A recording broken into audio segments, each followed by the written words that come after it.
Today on the podcast, how to live your best eulogy. I'm going to give you 7 steps. Seven steps to not write, but live your best eulogy. I don't know how often you think about this, Doc. We're just these guys, you know. I am Lance. And I'm Mike. And we're here in the podcast studio this morning Mike's bringing you how to live your best eulogy and 7 steps to do so. And why would I be bringing this subject matter up? I am completely in the blind today. Well, that's good. I am because I can tell you this it. much. How many funerals have you been to in the last year? None. Do you know that is probably the average? That's the average number of funerals that people have been to in the last year. Do you know how many funerals I've been to in the last month? How many funerals has Mike been to in the last month? Drum roll. Is there a drum roll? There's. Oops. You turned Nope. everything down. Damn sound effects. 4. 4. 4. 1 a week. Wow. So it kind of comes with the territory. It's not just that I've been to them, I've been a part of them. Sure. It does definitely come with the territory. It comes in waves. There'll be 2-3 months in a row, oftentimes, where we won't have a funeral. But a lot of the time, it's at least 1 or 2 a month. I would say that's probably the average over the year. But here recently, I've just had some conversations with people who are either family members because the person has already passed on, or I'm having a conversation with the person before they pass on. And the question always comes up, how did I miss the reality that I was going to get to this point? And it's filled with regrets. It's filled with things that I wish I would have done. Things that I wish that I hadn't done. Now, are you talking about the family? No, the person. The deceased. The person. Yeah, with the family, it's just, I tell you what, most of the time, so it's interesting because most of the funerals that I end up being either officiating or a part of are with people that I don't really know them. Sure. I never knew them. Right. Maybe met them just a couple of times, but so your experience is that when somebody's to that point where they're nearing the end, then they're expressing to you a lot of regrets about things they did or didn't do. Right. And then the families themselves, after somebody passes away, they're stepping in there, talking to you, going, I didn't know this, or I don't know that. What do I say? How do I say it? Well, rarely are they willing to get up and speak. And so it's usually who is in the family or who is a good friend who would be willing to do that because they knew the person. Right. And I don't really know the person. And so it's either that we find someone or they're giving me stories about the life that they like a lot of times it's the life that they kind of wish this person would have lived. Sure. So they're just trying to say something nice. Sure. And so it just has me really kind of bothered with and reflecting continually on how do we live our best eulogy? You know, if you type that into Google, you get a whole lot of how to write a eulogy. And you can get a lot of great suggestions on how to write a good eulogy for somebody else. My point today is how do we live a life worthy of a eulogy that you would want to have given? When you sent that over and said, this is the topic I want to discuss, that it made perfect sense to me. Mm-hmm. With what I do and how, you know, we've worked together for the last year on this podcast and the whole concepts of what we're doing. One of the things we talked about is begin with the end in mind. Sure. And so that makes sense to everybody. Like, we're remodeling the kitchen. So first thing is Tish looked at the kitchen and visualized what she wanted to see when we're all done. So we began at the beginning, but with the end in mind of where we wanted to be. If you mowing the lawn, which way do you want the stripes to go? You begin with the end in mind. Anything you do, you begin with the end in mind. Yeah. And so when you said, I want to talk about how to live a great eulogy, well, that's that concept is when I'm dead, when somebody's having to eulogize me, what do I want them to be saying? Yeah. And the reason that this is an important subject is because every single one of us is at some point, there's a very rare chance that we're going to be the last one standing. Somebody is going to be, we're going to be in the box or the urn. And they're going to be standing up talking about us. And so how do we live a life? Well, if this concerns you, there are a lot of people out there who they say, well, I don't even want a service. I don't want anything. Now, I know you've got 7 tips, so I don't want to disrupt you from walking through your 7 tips, but I'm going to make a note here because in a sense, this is a very similar conversation I've had with people already. I'm going to say this week, and it is this week, really. And today's Tuesday. So right. Yesterday, I had this conversation 2 times in a very similar fashion to what. So I want to jot that down. Yeah. I just don't have conversations with people who are lying on their deathbed and they're saying things like, I just wish I'd have spent more time in the office. Right. I just wish I would have accumulated more stuff. I needed more stuff. It's not that. I can't go yet. I didn't get my summer home. And when it's things that feel like they're left undone, it's always connected to relationships. It's always connected to others. It's so if you're listening to this, chances are you're still alive. And so you still have time. You still have time. And if you're listening to this and you're not alive, send us a sign. That would be awesome. So here we go. 7 tips. 7 tips. So what I'm going to do is I'm just going to give you the tip, and then I want you, Doc, to give me your first reaction to it and how it can connect with so many of the things that we have been talking about, especially the 4 fundamentals, but everything. This is ultimately why we do what we do. So this is a Rorschach is what you're saying. Sure. It's a Rorschach. All right, let me get to this real quick. All right, number one. How to live your best eulogy. Be intentional, mindful, and vigilant about daily choices. Boom. Live in the present moment. That's it. Live in the present moment. Yes. Only thing we control is inside this present moment. Not tomorrow, not yesterday. Nope. And then we control how we think. So to live intentionally is I intentionally choose what I'm going to think about, what I'm going to do, how this day is going to unfold, how I'm going to feel today. I intentionally choose how my day will go. And why does it need to be daily? Because you wake up every day. Because it's today. It's today. When you wake up, it's today. Today is today. Tomorrow's not here yet. Tomorrow may not come. You have today. It's the old example of if I put $800 in your bank that expires at midnight, what are you going to do with that $800? Because it's going to be gone at midnight. So you can do whatever you want with that $800, knowing it'll be gone tomorrow. You can invest it. You can spend it on food, clothing, shelter. You could go put a down payment on a car. What are you going to do with that $800? Because at the end of the day, it goes away. Yeah.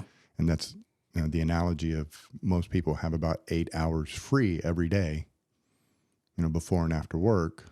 Yep. Not counting sleep. So we've got about 8 hours in the day where we are free to do what we want. What are you going to spend your time doing? What are you going to spend that time on? You're going to invest it in the future, study read, train on something? You're going to go out and serve other people. You're going to get up and clean your house. What are you going to spend your time on? So today is all I have control over. So I live in the present moment. I make intentional decisions about how I'm going to spend my time and my talents that I've been given. So today is all we got. Today. What are you going to do today? It's the old saying that the days are long, but the years are short. Mm-hmm. The days can be long when we're intentional about them, and we can get a lot out of a day. Sure. But how amazing is it when we're not intentional about each day? How many days can add up, and all of a sudden it's a year later. Sure. And you look back and you feel like I did nothing of real value. And that's when you get out of today. Yeah, I'm going to start working out. I'm going to do something. I'm going to get to the kitchen. I'm going to get that done. I'm going to. Mm-hmm. And then the next, 3, 4, 5 months has slid by. Yep. And you're like, oh man, I was going to get that done. I haven't got it done yet. You know what? I'm gonna start working on that. I'm gonna Jeff Foxworthy, new word. I'm gonna. It's amazing how I'm gonna.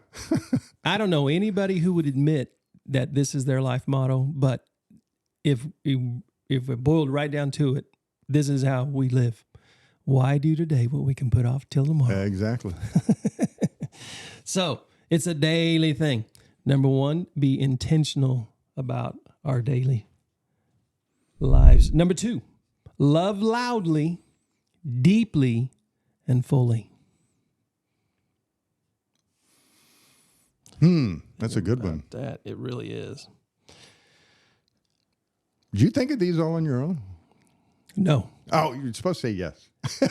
No, I actually found this deep in when you scroll through. Like if you just put in Google, how to live, that's what I was saying earlier. It'll give you tons of ideas on how to write a good eulogy, but you got to go deep to find out how to live one. And I thought, well, these are really good. They are. It's a blog. And that, love loudly, love what? Love loudly. It was love loudly, deeply, and fully. And that's kind of ties into the intentional. What are you going to do? Well, today, which we control, I'm going to intentionally choose to love, not hate, to love, not regret. And I'm going to do it with the fullness because I may never see you again. That's right. And so, how many times in your experience with the funerals and things, people have so many regrets because the last thing I said to him was, or I never got to tell my children this. And so love loudly and fully. I have today, if something's on my mind, let me do it to the fullest because I may not have tomorrow. Yeah. So one of the recent funerals that I did, the family at one point when we were meeting, because I'll meet with the family to try to get stories that I can share, obviously, because I want to try to make it personal. And I didn't know the person, so I have to do that. And so one of the things that he told me was, well, and this is true of so many men, he didn't really say he loved you, but he showed that he loved you. And that's great. But I think it's significant. I think that part of loving loudly is to say it. Sure. I have started doing that more and more with my good buddies. Just telling them, if I think it, I'm going to say it. Mm-hmm. And so part of the loving loudly is to actually verbalize it. Yeah. And that is also showing it. Yeah. And so, yeah. But it's hard for a lot of guys especially to do. But, man, if you just do it, just do it. Don't worry about what other people are going to think. Exactly. Do what you want to do. Yep. Love loudly. Number 3 is this. Number 3. Give without hesitation or regret. This one we could talk about all day long.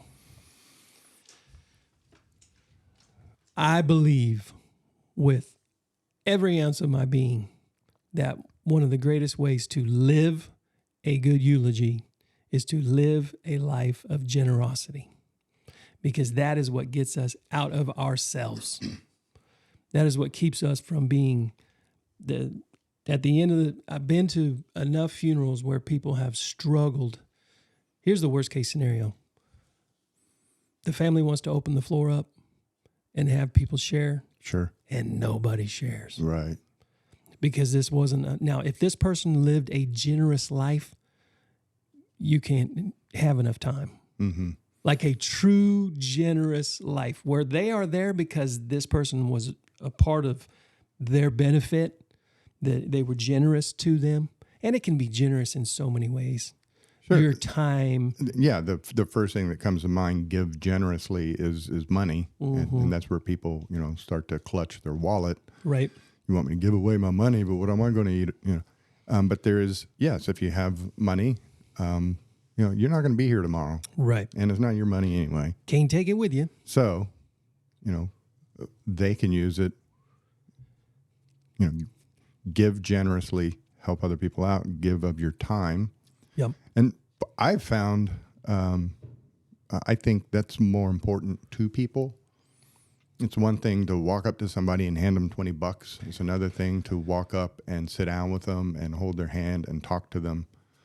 Walking up and handing them $20 is actually the easiest thing that you can do. Yeah.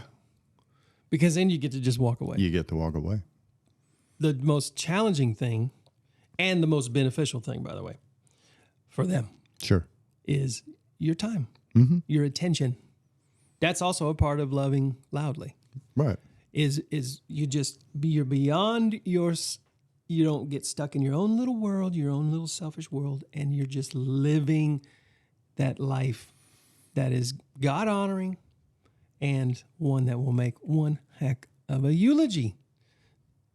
And it's not to ultimately, be praised.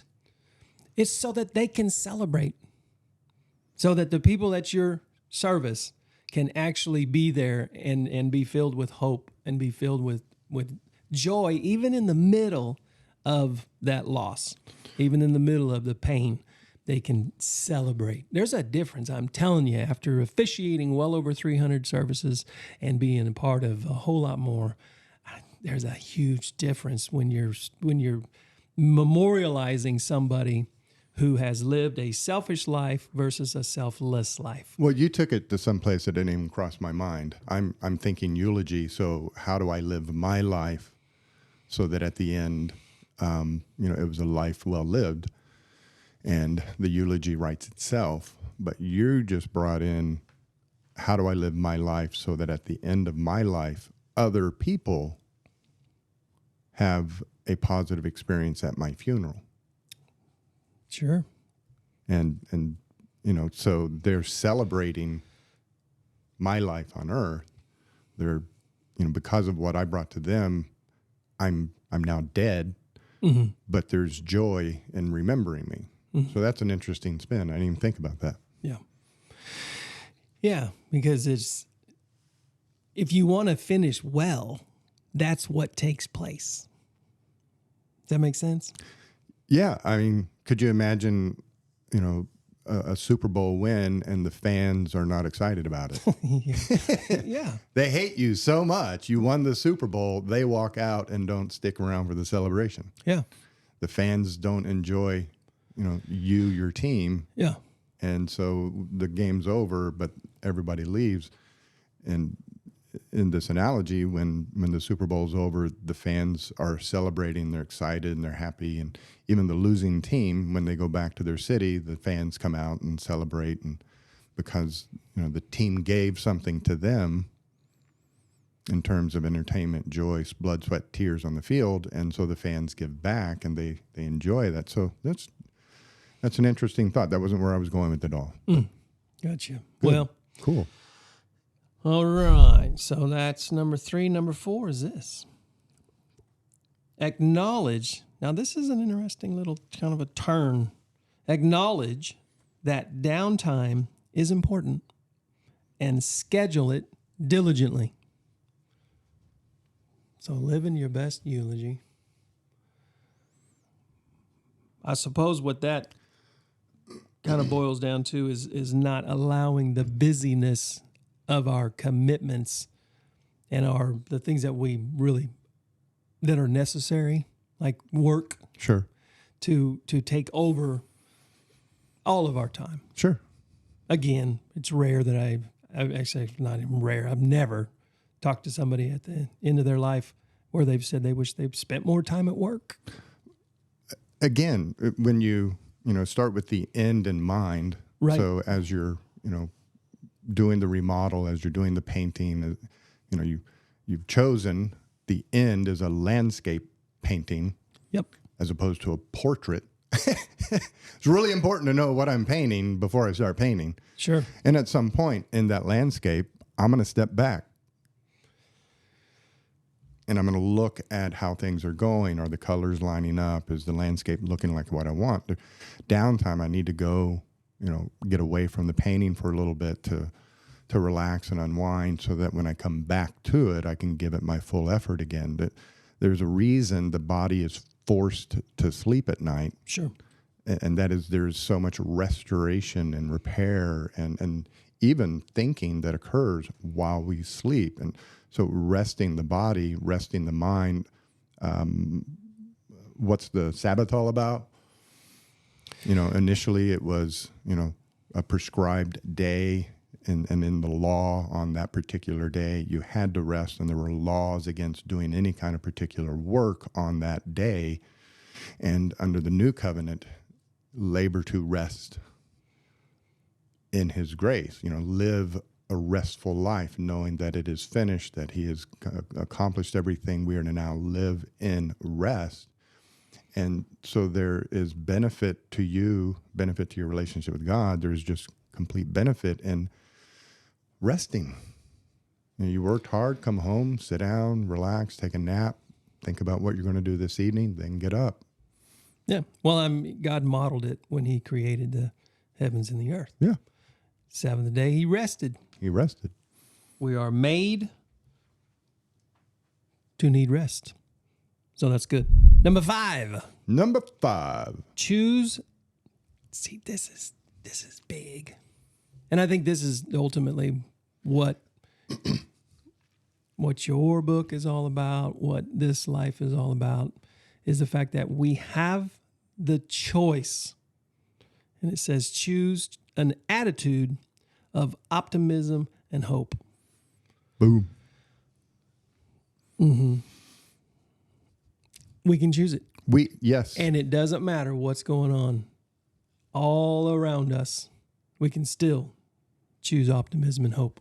Change how you think, change your life. Yep. Transformed by the renewing of your mind. Yep. If you are going to choose, I'll just give you a quick example. There was a lady, I'm not even going to say that she was at our church, but she was.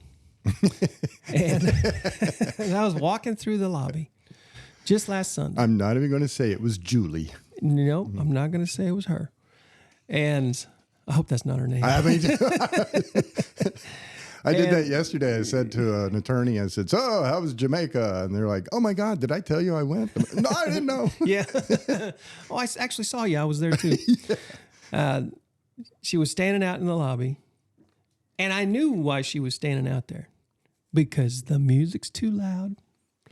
She doesn't like the service at all, but she's there. Mm-hmm. That's what I find so interesting. And so I finally just decided, okay, well, somebody needs to talk to her.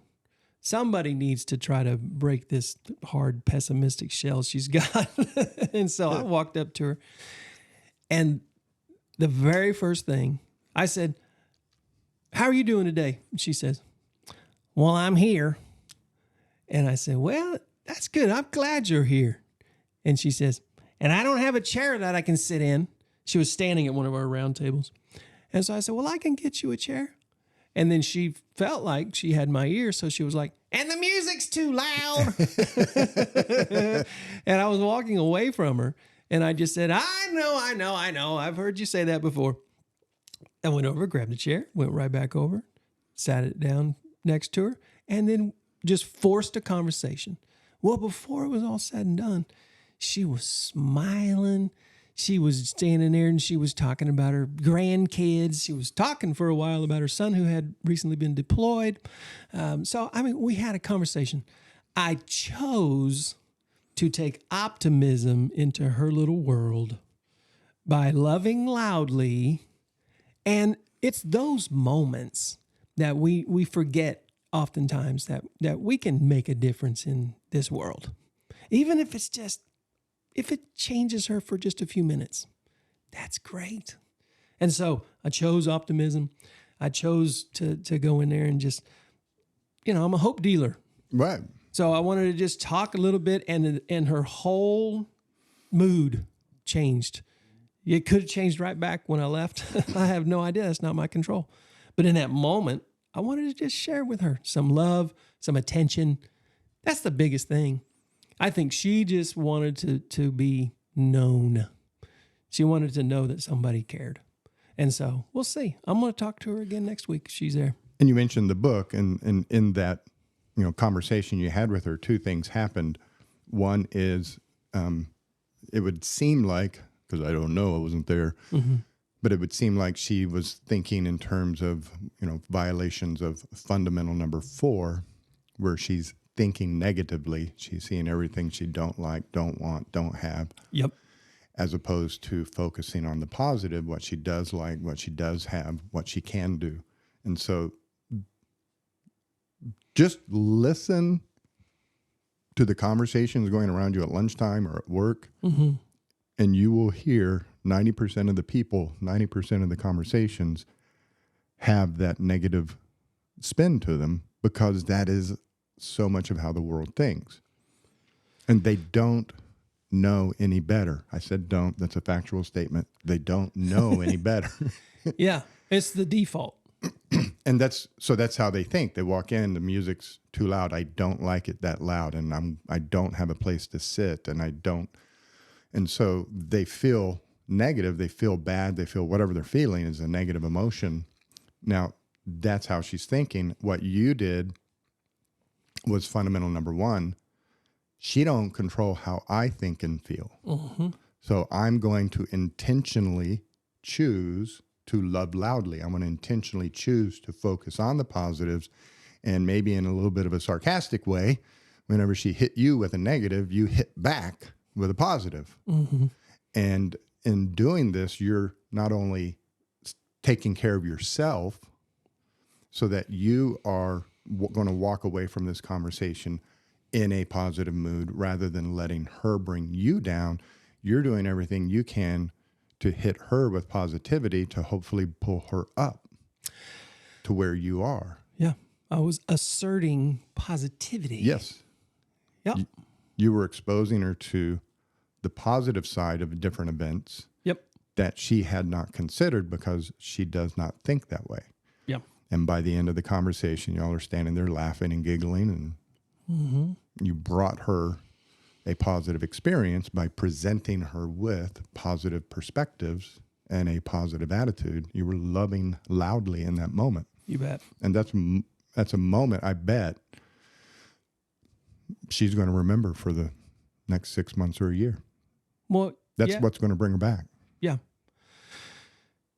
And both of us. That was a mutually beneficial experience, because I got to feel what it's like to love loudly. And I was there not for my benefit, but for hers. Sure. And so that's how you live a good eulogy. That's how you end up having conversations that are healthy and, again, mutually beneficial, because you are willing to have a conversation with someone who's not exactly like you. They don't necessarily have the same choices or view, but you just want to share that with them. Sure. And so, yeah. So that's number 5, choose an attitude of optimism and hope. Number 6, invest in experiences to create lasting memories with loved ones. It ain't about stuff. Experience. The maturity, hopefully, in your life goes from, we know it starts out stuff, because you can put 2 toddlers in a room with a room full of toys, and the only toy that matters is the toy the other toddler has. Yes. Okay, so that's stuff. Then as you continue to grow and mature, it can still be about stuff, but eventually it starts to become about experiences.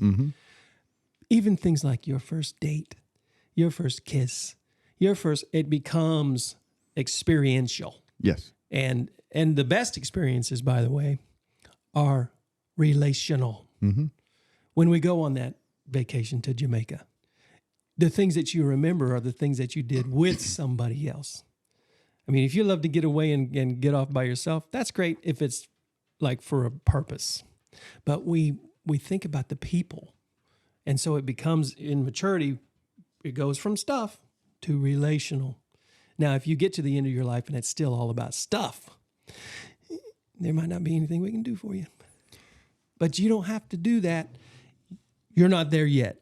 And so many people believe that it is the stuff that will bring the happiness and the joy. It is the stuff they're chasing because I deserve it. I earned it. On the Facebook page, it looks so cool. Why can't I have that? Let's do that. I want to go on that vacation or go to that place because it looks so cool. And we want to go sit there. Why do we want to sit there? It is because we think it'll bring us an experience for a week. And so our experience all year is crappy, and we look forward to that 1 week a year, but we get to experience something nice. And what you're saying is focus on creating the experience. Well, why can't you create that experience here? Today. That's right. Why can't you create that positive experience in your own home? Why can't you create that positive experience in your town, your neighborhood? Now, I get it. You can't go deep sea diving in Wichita, but you can create the vacation home in your home. That's right. You can make your bedroom an oasis to where you walk in, you're like, and it's nicer than any hotel you've ever been in. Oh, yeah. You can create the wonderful experiences if you're focusing on experiences as opposed to stuff. I'm gonna challenge Dawn to get back to a place where we used to be, which was our apartment in Indianapolis when we first got married was decorated in oceanside. Like if you were in our apartment, you would think we were in Florida. Or you would think we were in Maine because we had lighthouses everywhere. But she's gone away from that. Yep. Yeah. Starfish on the wall. Oh, yeah. So I'm going to say, okay, it's time to redecorate. Cargo netting from the ceiling. Her happy place is the beach. So let's create the happy place right here. Well, you got a backyard. You can haul in a truckload of sand and... It'd be easy. I don't have any grass. Yeah. Have a big kitty cat litter box out there. That's right. Okay, and number 7. Number 7. There it is. Number 7. So Paul says that I have finished the race, that I have run the race, and I have finished well. Run your own race. Number 7, run your own race. What does that say to you? Well, that's the begin with the end in mind, There you go. Live your best eulogy. What is the best race? There's a 100-meter dash. There's the marathon. What race are you running? What is your race? And to figure out your race, you've got to stop and do a few things that I talked to people about this week, but also you got to ask God. Yeah. Yeah, you made me for a purpose. What is that purpose? So I can work really hard at doing this, but if he had been wanting me to do this all along, did I run a good race? That's it. Who are you? That's the question you start with. Mm-hmm. So who am I? And then you begin daily to do the things that lead you to that identity. And I mean, we talked about that. Yeah, in the podcast. If you are a reader, you're naturally going to read. Right. Who are you? Who did God make you to be? What is his purpose for you here on this earth? Once you start kind of getting a hold of your identity, spoke to a gentleman the other day who was, doing all sorts of things all his life, X, Y, and Z. But when he really pondered that question and he sat down and said, I'm an encourager, you see his whole body language change. Just the calmness and the stillness that came over him. And now that he sees himself in that identity that I am an encourager, then that changed how he approached business, how he approached his other activities. just changing his identity brought peace and calmness to him, and then showed him direction and how to run the race. Ooh, that's good. So this whole thing can lead to even a follow-up podcast next week if you want. How to love, LOVE, listen, overlook, value, and encourage. Kind of break those down. And then ultimately, the thing that is the biggest barrier to not living your best eulogy is unforgiveness. There's a lot that can be said about that. There will be 2 episodes coming up, one on love, one on unforgiveness. You're not going to want to miss those. Mm-hmm. You're going to want to catch those. Coming right around the bend. Wait. Cut me off. I was ready to rock and roll. I made a note here. Oh, yeah, go ahead. Yeah. Do it. I told you. Forgot. Mr. ADD. I was like, here we go. But when you told me about the topic for today, you said, how to live your best eulogy and how it ties to the 4 fundamentals. Mm-hmm. And the conversation that I've had twice now, which is odd so there's a third one coming. They always come in 3s. Yep.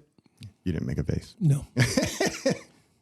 But is these people that I'm referring to, who shall remain nameless, they came in with just great, stress, feeling overwhelmed, anger issues, just intense, gritting their teeth, not sleeping well, arguing, fighting with people, trying not to argue, fight with people. One of them said the only way they can get through each day is if every single minute is scheduled.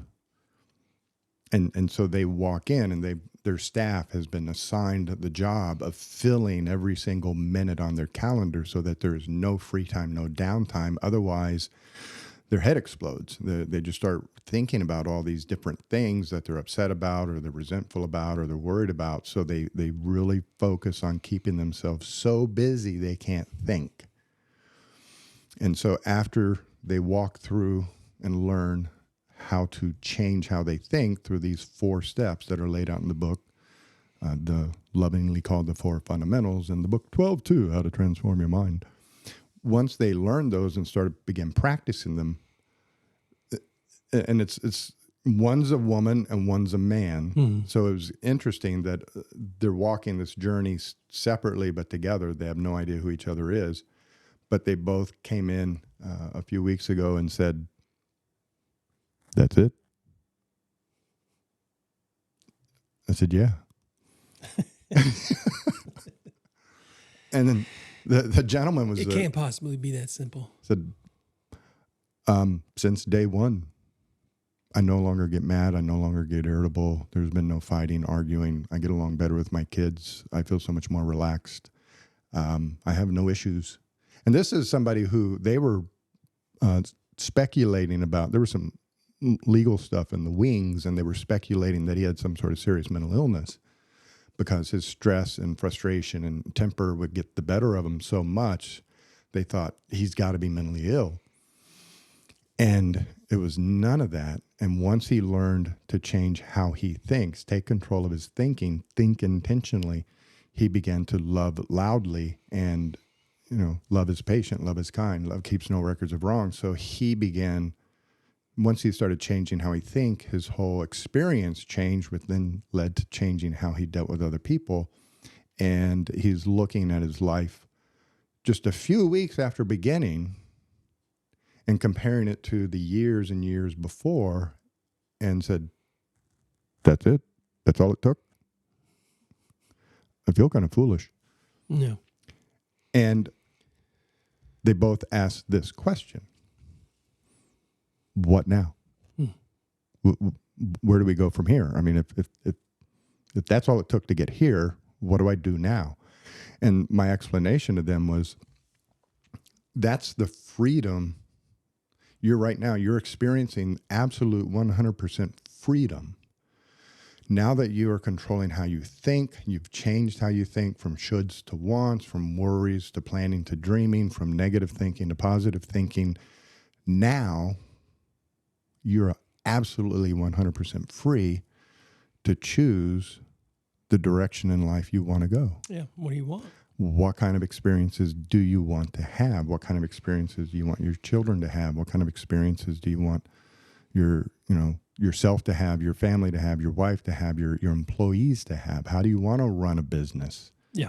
How do you want, what do you want with your relationship with God? How do you want that experience to be? Now, up until this point, once somebody gets it, up until that point, before they got it, they've been living their life by other people's dictates. Sure. This is what society says. This is what I should do. This is how you get ahead in this world. You have to do this. You have to do this. You have to teach your kids this. You can't do this. But once this clicks,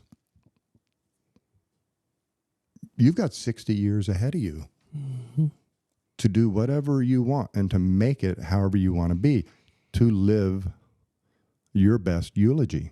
There you go. And so here's an exercise that I thought of while you were talking that might be intriguing for people. One, and I know there are people out there who take this stuff seriously because I get the emails and I get the comments. Sure. So sit down today and write your eulogy today. If you were to die today, yeah, what would that eulogy look like? Be real. That's good. What would that eulogy look like if you wrote it today? Yep. And then step back and look at that and say, when I do pass away 40, 50, 60 years from now, we forget. I'm 40 years old. I'm so old. You've got another 60 years on this planet. You got more left than you've already put in the bank. You got 60 more years. So when you do pass away, what do you want that eulogy to say? Yep. Write that eulogy. Yeah. And then go live it. And because that becomes that's beginning with the end in mind. Yeah. When I pass away, I want people to say that I was a generous man, or that I helped other people out, or I put myself second to other people. What do I want my final eulogy to say? You write the eulogy today to see the reality of where you're at, and then you write the eulogy that you want to have read at your funeral, and how much does the current eulogy line up with that final eulogy? Now, 80% of you right now are going to get depressed, and that's not the purpose of them. This is reality. This is where I'm at. Yeah. And so this is where I want to be. So you now have your GPS programmed. Here's my starting point. Here's my end point. So how do I get from here to there? Boom. And that exercise alone might actually save some marriages. It might save some relationships with kids. Sure. It might resurrect things that you are allowing to die and just need some breath of life breathed into them. Then it starts with you. And that, builds on fundamental number 4 and fundamental number 2 and fundamental number 3, because the way we approach our relationships, we don't like this, we don't want that, we can't stand this, as opposed to what would be nice, how would I like things to be, what can we build on, what can we build towards. My kids, they don't do this, they don't do that, and I don't want them to grow up like I did, and I don't want them to. Okay, well, what kind of experiences do you want your children to have? What kind of adults do you want them to be? How do you move from here to there? That was a conversation I had with somebody who had never thought that way and said, well, I lived my childhood to live out my parents' dreams. And so I did and I am doing everything my parents dreamt of me doing. But is that what I want to do? And then he extended it. Am I doing that to my kids? Am I putting on them? And I don't want to do that. Okay, what do you want? Right. Well, I want them to be free to choose. Well, have you exposed them to everything there is to choose from? Do they know about Harvard? Do they know about Yale? Do they know about Annapolis? Do they know about the Air Force Academy? Do they know about apprentice programs? Do they know about God? Do they know about church? Do they know about missions? Have they learned about those things so that when they start making their own choices, they're choosing from a full platter? Or have they lived with their head in the iPad, watched you go fishing every weekend, and so when they graduate high school, all they know of life is iPads and fishing? Mm-hmm. So once you make this transition from here's my eulogy as it would be today to here's what I want my eulogy to look like, that changes everything you think about. That's good. Great topic today, Mike. Thank you. Now it is the we world can that I wrap live up. in. Thanks for letting me share today. A better today for a better tomorrow. And if you got anything out of today's podcast, be sure to hit the like button and leave a comment for Mike. I am Lance. I'm Mike. And we're just these guys, you know. Have an awesome week. See ya.